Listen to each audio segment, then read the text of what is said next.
പ്രതിപക്ഷ നേതാവ് വി.ഡി. സതീശൻ, അതുപോലെ മുൻ പ്രതിപക്ഷ നേതാവ് രമേശ് ചെന്നിത്തല തുടങ്ങിയ കുറച്ചു നേതാക്കളുടെ നിർബന്ധത്തിന് വഴങ്ങി രാഹുൽ മാങ്കൂട്ടം എം.എൽ.എയെ പാർട്ടിയിൽ നിന്ന് പുറത്താക്കിയെങ്കിലും കോൺഗ്രസുകാർ മാത്രമല്ല, കേരളം മുഴുവൻ ഇപ്പോൾ രാഹുൽ മാങ്കൂട്ടത്തിനൊപ്പം നിൽക്കുന്ന ഒരപൂർവ കാഴ്ചയാണ് കേരളം കാണുന്നത്.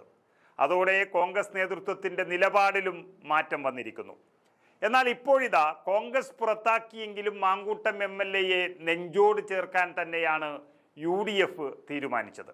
UDF കൺവീനർ അടൂർ പ്രകാശും മുൻ കൺവീനർ MM ഹസനും ഒരേ സ്വരത്തിൽ പറഞ്ഞിരിക്കുന്നു, രാഹുലിനെ തൊട്ടാൽ കളി മാറും എന്നുള്ളത്.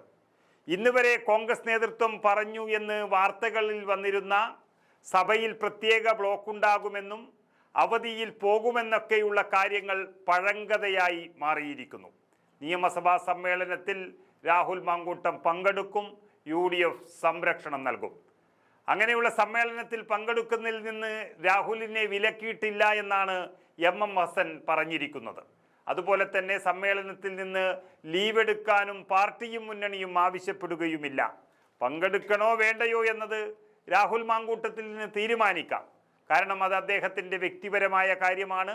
സമ്മേളനത്തിൽ പങ്കെടുക്കുക എന്നത് ഒരു നിയമസഭാ സാമാജികൻ്റെ ഏറ്റവും വലിയ അവകാശമാണ്. ഭരണപക്ഷം സഭയ്ക്കകത്ത് രാഹുൽ മാങ്കൂട്ടത്തിനെതിരെ എന്തെങ്കിലും ഒരു ചെറുവിരലിനെ അനക്കി പ്രതിഷേധിച്ചാൽ നമുക്കവിടെ കാണാമെന്നുള്ള താക്കീതാണ് ഭരണപക്ഷത്തിനും അവരുടെ MLA-മാർക്കും UDF നൽകിയിരിക്കുന്നത്. മാങ്കൂട്ടം MLA-ക്ക് പരസ്യമായ പിന്തുണയുമായി വന്ന UDF കൺവീനർ അടൂർ പ്രകാശ്, രാഹുൽ മാങ്കൂട്ടം ഇപ്പോഴും UDF MLA തന്നെ എന്നുള്ളൊരു നിലപാടാണ് അവിടെ സ്വീകരിച്ചത്. അത്രയ്ക്കും പിന്തുണയാണ് നൽകിയിരിക്കുന്നത്. അതായത് സഭയ്ക്കുള്ളിൽ രാഹുലിന് സംരക്ഷണം ഒരുക്കുമെന്നും ഒരു കുഞ്ഞും അദ്ദേഹത്തെ തൊടില്ലെന്നും പറഞ്ഞ അടൂർ പ്രകാശ് എല്ലാവർക്കും നീതി ലഭ്യമാകേണ്ടുന്ന കാര്യം ഭരണപക്ഷത്തെ ഓർമ്മിപ്പിച്ചിട്ടാണ് പോയത്.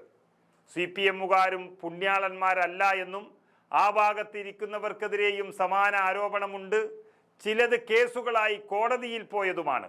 അവർക്കെല്ലാം വലിയ പരിഗണനയും നീതിയും ലഭിച്ചിട്ടുണ്ട്. അവർക്ക് ലഭിക്കേണ്ട അതേ നീതി രാഹുലിനും ലഭിക്കണം, ലഭിച്ചേ തീരൂ. ആരോപണം ഉയർന്ന സാഹചര്യം പരിഗണിച്ചാണ് നടപടി സ്വീകരിച്ചത്. അത് പാർട്ടിയുടെ മാന്യത. അതുകൊണ്ട് രാഹുൽ കുറ്റവാളി എന്നൊന്നും ആരും കരുതണ്ട.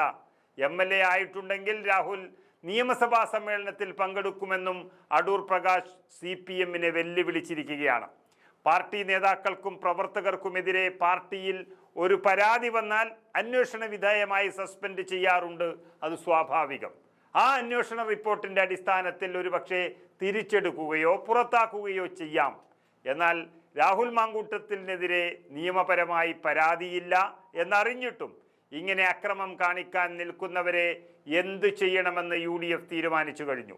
അതിന് UDF ഘടകകക്ഷികളുടെ മാത്രമല്ല ഈ സംസ്ഥാനത്തിൻ്റെ തന്നെ പിന്തുണ ലഭിച്ചു വരികയാണ്.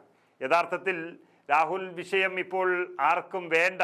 മര്യാദയുള്ള മാധ്യമങ്ങൾ ആരും തന്നെ അത് പ്രാധാന്യത്തോടെ വാർത്ത ചെയ്യുന്നത് മതിയാക്കിയിരിക്കുന്നു. അതായത് പരാതിയില്ലാത്തൊരു കേസിൽ മുഖ്യമന്ത്രിയുടെ ശത്രുവെന്ന നിലയിൽ രാഹുലിനെ തകർക്കാൻ റിപ്പോർട്ടർ TV-യുടെ സഹായത്തോടെ പിണറായി തന്നെ നേരിട്ട് മെനഞ്ഞെടുത്ത കഥകളാണിതെന്നും അതാണൊരു ക്രൈംബ്രാഞ്ച് സംഘത്തിനെ തന്നെ ഈ ചീള് കേസ് ഏൽപ്പിച്ചതെന്നും വ്യക്തമായതോടെ ഇത് പക വീട്ടാൻ മാത്രമാണുള്ളതെന്ന് കേരളത്തിന് മനസ്സിലായി. അതോടെ പിണറായിയുടെ തട്ടിപ്പുകൾ ജനങ്ങൾ തിരിച്ചറിഞ്ഞിരിക്കുന്നു.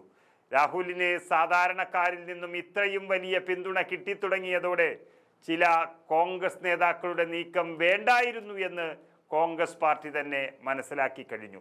അതോടെയാണ് പാർട്ടി നേതാക്കൾ, അതായത് UDF നേതൃത്വം തന്നെ രാഹുൽ മാങ്കൂട്ടം MLA-യെ സംരക്ഷിക്കാൻ തയ്യാറായിരിക്കുന്നത്. അതോടെ സെപ്റ്റംബർ പകുതിയോടുകൂടി നടക്കാനിരിക്കുന്ന നിയമസഭാ സമ്മേളനത്തിൽ രാഹുൽ എത്തുകയും ചെയ്യും. UDF-ന്റെ കരുത്തരായ MLA-മാർ കാവൽ ഭടന്മാരായി ഉണ്ടാവുകയും ചെയ്യും. ഇതോടെ CPM MLA-മാർക്ക് ആ വെല്ലുവിളിയും ഉപേക്ഷിച്ചാൽ കൊള്ളാം എന്ന മട്ടായി.